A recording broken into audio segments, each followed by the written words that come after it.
Les gènes sont des petites parties d'un ADN. On va essayer de comprendre comment s'organise l'information génétique dans l'ADN. Alors, un rappel, l'ADN fait partie des chromosomes, c'est un constituant essentiel, et ADN signifie acide désoxyribonucléique. Dans une cellule, il y a un noyau. Dans ce noyau, il y a des chromosomes, et sur les chromosomes, il y a de l'ADN. Et certaines parties de cet ADN forment ce que l'on appelle les gènes. Alors, les gènes possèdent des allèles, c'est-à-dire différentes versions de ce même gène. Essayons de découvrir, de manière très simple, nous sommes dans les cours de seconde, donc essayons de découvrir la structure de l'ADN, essayons de voir ce que ça donne sur un document. Donc vous choisissez un document, quelque chose qui soit représentatif, c'est-à-dire qui vous donne par exemple un modèle moléculaire de l'ADN. Donc on met en évidence la structure qui est en double hélice, alors, qui a été mise en évidence par Watson et Crick. Donc on parle souvent de double hélice de Watson et Crick. Double hélice, vous allez comprendre pourquoi on parle de double hélice. Observons un autre document.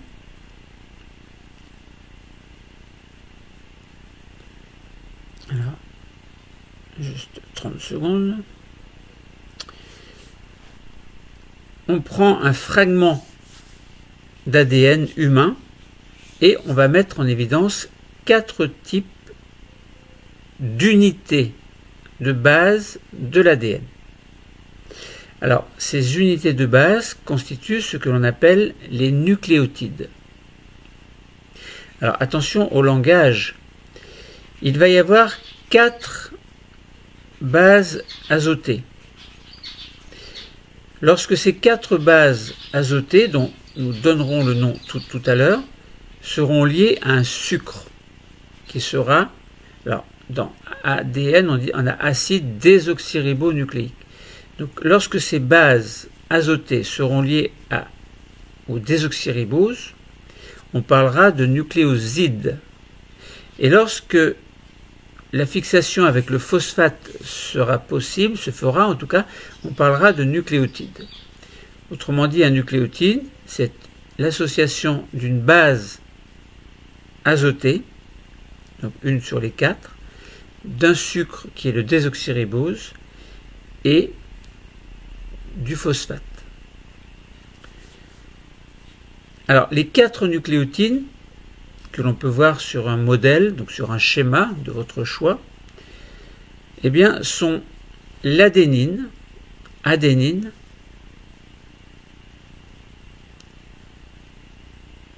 cytosine, thymine et guanine. Ainsi, on a des nucléotides à adénine, d'autres à thymine, d'autres à guanine, d'autres à cytosine. Voilà, donc si on regarde un schéma, on s'aperçoit que les 2 brins d'ADN dont nous avons parlé tout à l'heure sont formés d'un enchaînement d'unités de base, c'est-à-dire de nucléotides, qui peuvent être l'un des 4. Donc nucléotides, alors on dit souvent ATCG par facilité d'expression, on dit bon l'adénine, enfin l'ADN plutôt est un enchaînement d'adénine, de cytosine, de guanine, etc. Mais en fait c'est faux, c'est enchaînement d'unités de base qui sont des nucléotides à adénine ou à cytosine, etc. Donc il existe donc 4 types de bases azotées, donc de nucléotides correspondants, vous l'avez compris, et qui diffèrent seulement par des groupes d'atomes. Donc voilà, alors souvent dans les modèles, dans les petits logiciels, on vous donne des modèles moléculaires avec des couleurs.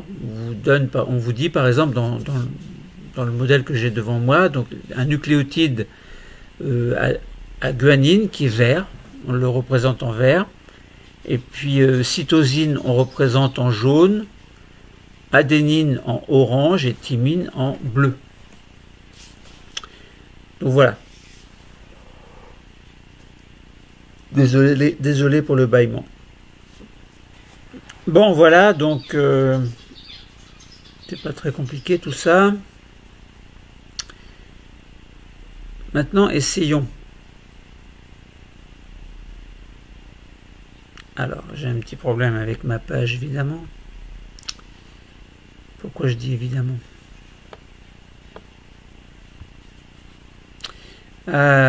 Bon. Alors, on essaie de voir sur un schéma, donc la schématisation d'un fragment de molécules d'ADN. La séquence d'ADN correspond à un enchaînement de molécules, donc un enchaînement de nucléotides, qui sont, chaque nucléotide est la plus petite partie de l'ADN, plus petite partie de base. Alors, c'est un peu faux ce que je dis, mais enfin, puisque c'est un nucléotide, c'est 3 éléments. Une base azotée, un sucre, désoxyribose et un phosphate, un groupe phosphate. Donc c'est ça que j'appelle l'unité de base.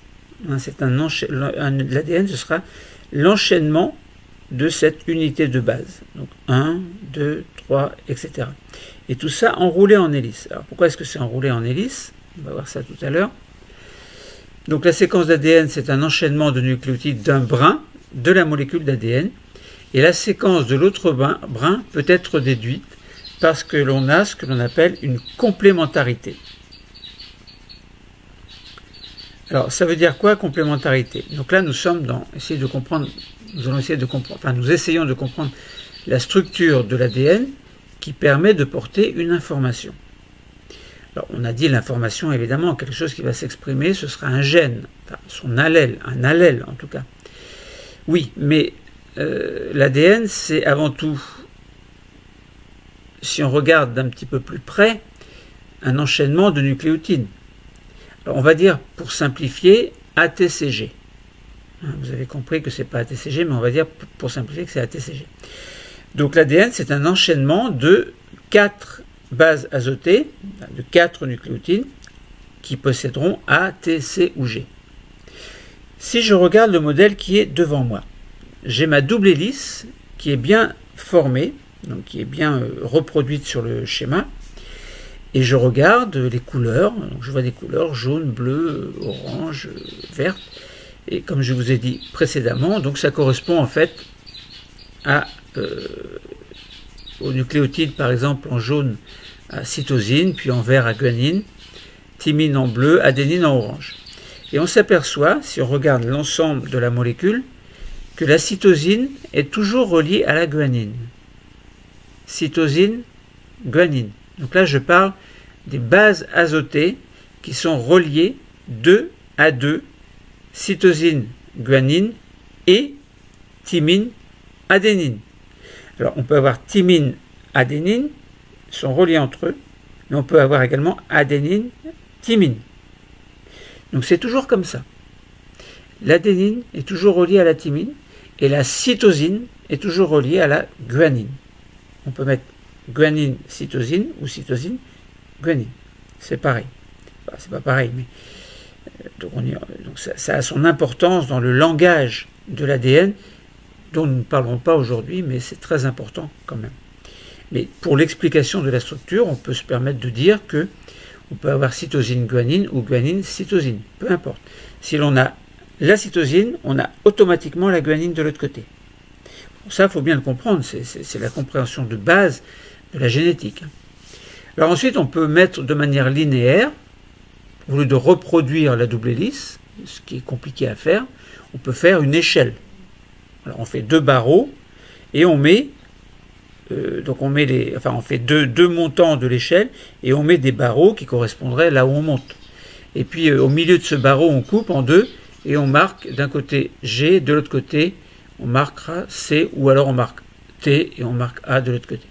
Bon, voilà, ça vous donne une structure droite qui permet de bien comprendre qu'il y a un alignement de nucléotides, par exemple G, A, C, C, G, G, A, G, A, T, etc.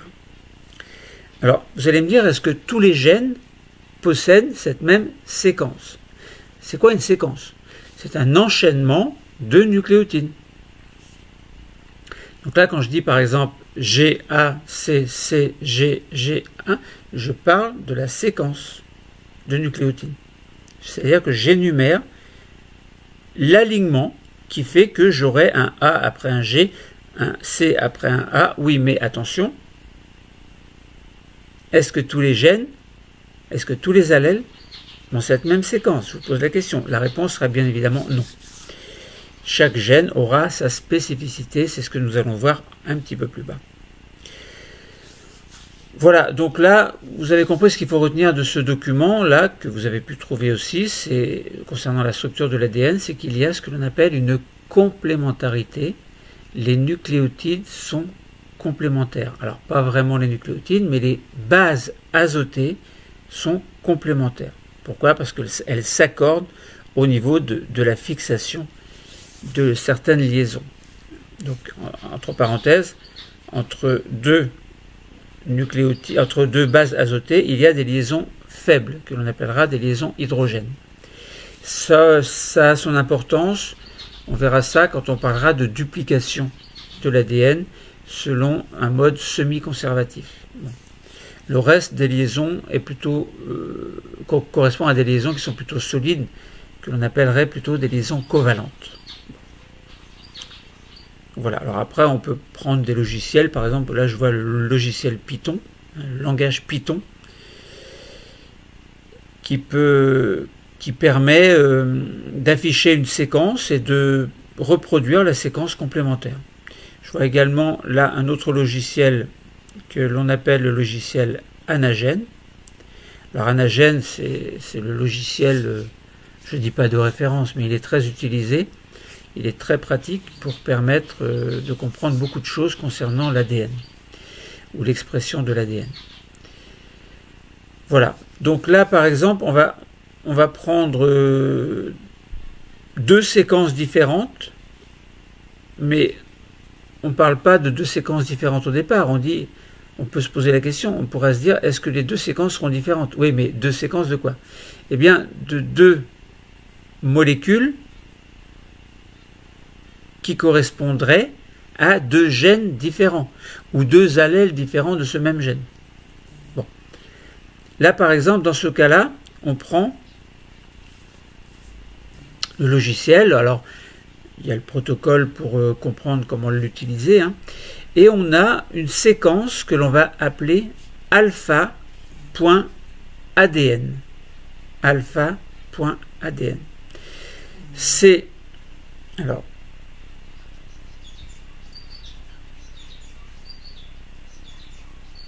alpha.adn, c'est quoi?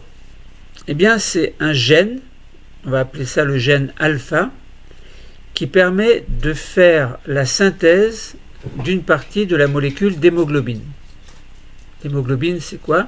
C'est une molécule qui est chargée du transport de l'oxygène dans les globules rouges. Donc, c'est une molécule qui est très importante, évidemment. Donc, cette molécule s'appelle l'hémoglobine. Donc l'expression de ce gène, qui se fait selon un mécanisme compliqué dont nous ne parlerons pas aujourd'hui, mais l'expression de ce gène alpha, alors, appelé alpha.adn dans notre exemple, eh bien, son expression donnerait une molécule protéique, évidemment, enfin, évidemment il est en plus pour vous parce que vous ne savez pas ce que ça veut dire évidemment, c'est le bon sens, mais quand on connaît les mécanismes, évidemment. Bon. Donc, l'expression de ce gène alpha.adn va donner une protéine que l'on appellerait l'hémoglobine, qui est le phénotype moléculaire, en tout cas, de l'expression directe du gène. Et puis, prenons une autre séquence que l'on va appeler rhodopsine, par exemple, on ne sait pas vraiment écrit rhodopsine, mais là on va dire rhodopsine pour faciliter les choses. Et la rhodopsine est une molécule qui est impliquée dans la vision, donc molécule très importante également. Alors maintenant on regarde, donc on s'arrange pour avoir les séquences affichées sous forme d'un alignement de nucléotides dans le logiciel Anagene. Pour ça, se référer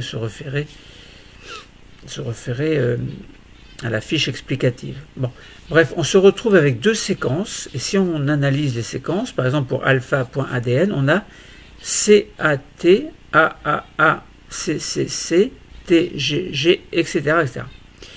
Pour la rhodopsine, pour le gène de la rhodopsine, on aurait ATGAAT. Alors vous voyez qu'au départ, tout à l'heure, on avait CAT, là on a ATG, et puis ensuite AAA pour le premier, AAT. Bon, bref, vous avez compris que pour ces deux séquences de nucléotides correspondant à deux gènes différents, on n'a pas les mêmes séquences.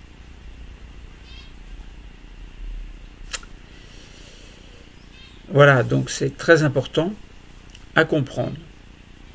Alors, on peut également, on se dit par exemple pour le gène alpha, grâce à ce logiciel, on pourrait transformer, enfin faire en sorte que ce gène s'exprime soit en un ARN messager, mais vous ne connaissez pas encore, soit sous forme de protéines, mais pareil, vous ne connaissez pas encore, donc je ne vous en parlerai pas, je vous dis juste les choses. Ces choses-là sont possibles. Pour les élèves qui seraient en spécialité ou qui auraient envie de comprendre un petit peu plus, eh bien, vous savez que c'est tout à fait possible. D'ailleurs, vous allez le travailler en cours. Bon, voilà, nous avons fait un petit peu le tour des choses. Nous avons décrit la structure de l'ADN, précisé comment s'organisent les nucléotides au sein de la molécule d'ADN. Alors, décrire la structure de l'ADN, c'est une structure en double hélice constituée par des nucléotides, par un enchaînement de nucléotides. Donc deux brins. Pourquoi deux brins? Parce que un brin va être complémentaire de l'autre brin grâce à la propriété fondamentale que l'on appelle la complémentarité des bases azotées 2 par 2, A avec T et C avec G, ou vice-versa. Et donc ces nucléotides s'organisent selon une séquence qui est spécifique et propre à chaque gène. Si on connaît la séquence d'un brin, par déduction grâce à la complémentarité, on peut déduire la séquence de l'autre brin, évidemment. Donc si on compare deux séquences de gènes, on s'aperçoit qu'il y a une différence. Donc ce n'est pas du tout la même gène, les mêmes gènes. Par contre, on pourrait se poser la question, les allèles sont deux versions différentes d'un même gène. Ce serait intéressant de voir, si on avait le logiciel Anagene devant nous, de voir si par exemple on prend le gène alpha, ça correspond automatiquement à un allèle du gène alpha ici. Voir s'il n'y aurait pas un autre allèle. Et à votre avis, puisque c'est deux versions différentes d'un même gène, deux allèles sont deux versions différentes d'un même gène. On prend un gène qui a une certaine séquence précise, donc automatiquement c'est obligé que ce soit un allèle précis. Donc il faudra un allèle de référence, que l'on appellerait souvent l'allèle sauvage, entre guillemets, parce que l'allèle sauvage lui-même, au cours de l'évolution, a subi des mutations. Bon, là nous n'avons pas parlé de mutation, mais différence entre deux allèles, c'est une mutation par-ci par-là. Donc on pourrait s'attendre, parce que si on faisait par exemple, imaginons que alpha soit alpha 1, concernant l'allèle numéro 1 et un autre allèle alpha 2 qui serait un deuxième allèle. Si on regardait les séquences, peut-être que les séquences seraient pratiquement identiques avec quelques petites nuances qui seraient dues éventuellement à des mutations. Voilà, bon, nous avons fait le tour des choses, nous avons expliqué de manière très simple du fait que l'ADN est constitué par des gènes, que les gènes sont organisés en allèles. Le cours est terminé. Merci.